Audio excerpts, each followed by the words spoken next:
അച്ചാച്ചാ എന്താ മോനെ? ഇന്നില്ലേ ഞങ്ങളുടെ സ്കൂളിൽ അസംബ്ലിക്ക് കുട്ടച്ചും ബാറ്റച്ചും ഗേൾസിന് പറഞ്ഞു കൊടുത്ത്. അത് നല്ല കാര്യമല്ലേ. അതെല്ലാ സ്കൂളുകളിലും ഇങ്ങനെ കുഞ്ഞുങ്ങൾക്ക് പറഞ്ഞു കൊടുക്കുന്നുണ്ട്. ഇവിടെ തൊടല്ലേ ഇവിടെ തൊടല്ലേ ഇവിടെ തൊടലൊക്കെ പറഞ്ഞു കൊടുത്ത്. ഗേൾസിനോട് അങ്ങനെ ചെയ്യലെന്ന് ബോയ്സിനും കൂടെ പറഞ്ഞു കൊടുക്കണ്ടേ? അതും ശരിയാണ്.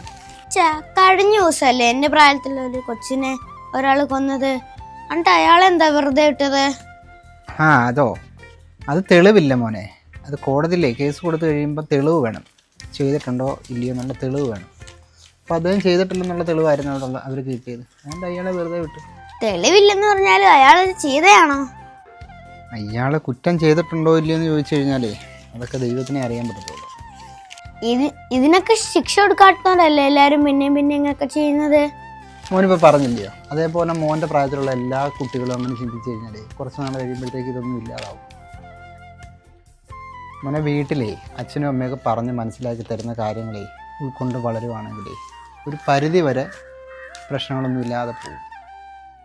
ഞാൻ പോയി കുളിച്ചിട്ട് ചായ കുടിച്ചല്ലേ. ശരിയാ ചാച്ചാ. അമ്മച്ചി.